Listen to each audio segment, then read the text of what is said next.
సంప్రదాయం పర్యాటకం ప్రపంచవ్యాప్తం కానుంది. తెలంగాణ కట్టుబొట్టు సుందర ప్రదేశాలు ప్రపంచ సుందరీలను పిలుస్తున్నాయి. 72వ ప్రపంచ సుందరి పోటీలకు తెలంగాణ వేదిక కానుంది. ఇప్పటికే విశ్వనగరంగా పేరొందిన హైదరాబాద్ మిస్ వరల్డ్ వేడుకలతో మరోసారి ప్రపంచవ్యాప్తంగా మార్మోగనుంది. దీనికి సంబంధించిన మరిన్ని వివరాలు ఇప్పుడు చూద్దాం. పోచంపల్లి చీరలు, గద్వాల సిల్క్, రంగురంగుల తీరొక్క పూలతో బతుకమ్మలు, హస్తకళలు ఇలా ఎన్నో కళాకృతులు, ఎన్నో సుందరమైన పర్యాటకానికి తెలంగాణ నిలయం. రాష్ట్ర అందాలకు సుందరీమణుల అందం కూడా తోడై ప్రపంచాన్ని ఆకట్టుకునేందుకు సిద్ధమవుతోంది. మిస్ వరల్డ్ 2025 పోటీల సందర్భంగా 140 దేశాల నుంచి అందగత్తెలు ర్యాంపుపై నడిచేందుకు ఈసారి తెలంగాణను ఎంచుకున్నారు. అందాల పోటీలంటేనే అదో క్రేజ్. కిరీటం ఎవరికి దక్కుతుందనే దానికోసం పోటీదారులే కాకుండా ప్రపంచం మొత్తం ఎదురు చూస్తూ ఉంటుంది. అందంతో పాటు ఫిట్నెస్, ఫ్యాషన్, దానగుణాలు, సోషల్ సర్వీస్ వంటి వాటిలో పోటీలు నిర్వహిస్తుంటారు. ఈ పోటీలను తెలంగాణ ప్రభుత్వం ప్రతిష్టాత్మకంగా వచ్చే నెల 7వ తేదీ నుంచి 31వ తేదీ వరకు నిర్వహించనుంది. ఈ తరుణంలో గ్రామీణ తెలంగాణను ప్రపంచవ్యాప్త కార్యక్రమంలో భాగం చేయాలని నిర్ణయించింది. మిస్ వరల్డ్ పోటీలో భాగంగా అతిథులకు మే 6, 7న సాంప్రదాయ పద్ధతిలో స్వాగతం పలికేలా ఏర్పాట్లు చేస్తున్నారు. ప్రారంభ వేడుకను హైటెక్స్, శిల్పారామం, గచ్చిబౌలిలో నిర్వహించనున్నట్లు పర్యాటక సాంస్కృతిక శాఖ ప్రధాన కార్యదర్శి స్మితా సబర్వాల్ వెల్లడించారు.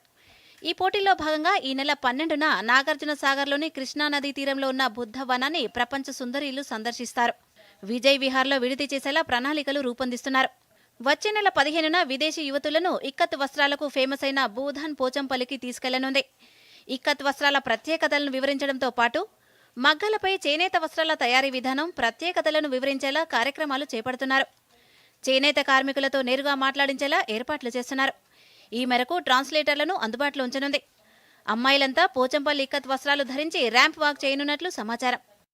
గద్వాల్ సిల్క్, గొల్లబామ కాటన్, నారాయణపేట వస్త్రాలకు సంబంధించిన స్టాల్స్ ను పోచంపల్లిలో ఏర్పాటు చేస్తున్నారు.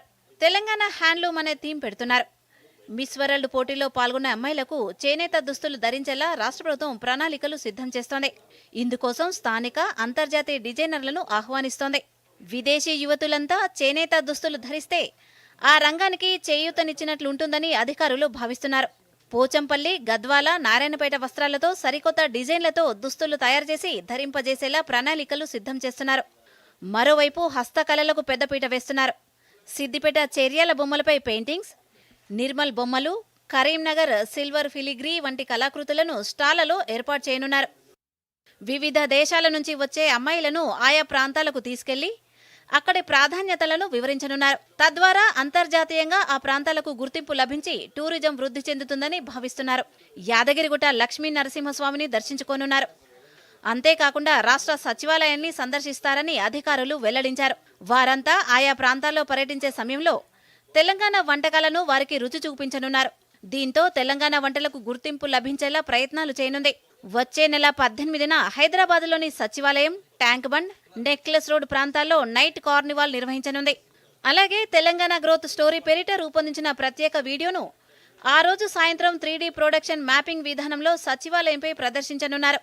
తెలంగాణలో జరగనున్న ప్రపంచ సుందరి పోటీలను ప్రపంచవ్యాప్తంగా ఉన్న 3000 మందికి పైగా మీడియా ప్రతినిధులు హాజరు కానుండడంతో పర్యాటక సంస్కృతి శాఖ దీన్ని తెలంగాణ గ్రామీణ సౌందర్యం, సంప్రదాయాలను ప్రపంచపటంలో ఉంచడానికి ఒక సువర్ణ అవకాశంగా భావిస్తోంది. అయితే మిస్ వరల్డ్ పోటీల నిర్వహణ సందర్భంగా భద్రతపై కూడా రాష్ట్ర ప్రభుత్వం దృష్టి సారించింది. ఈ వేడుకల నిర్వహణ, పర్యటనల్లో ప్రత్యేక భద్రతా చర్యలు తీసుకోనున్నారు. ఇక ముగింపు వేడుకలు కూడా హైదరాబాద్లోనే జరగనున్నాయి. మొత్తంగా తెలంగాణ చరిత్ర, పర్యాటకం, సంస్కృతిని ప్రపంచవ్యాప్తం చేయడానికి ఈ పోటీల నిర్వహణ అవకాశంగా ఉండనుంది. టూరిజం, హోటల్ పరిశ్రమ, వాణిజ్య కార్యకలాపాలు లాభపడనున్నాయి. దీంతో రాష్ట్రానికి భవిష్యత్తులో మరిన్ని పెట్టుబడులు వచ్చే అవకాశాలు పెరుగుతాయని భావిస్తున్నారు. Bureau report, Doordarshan news.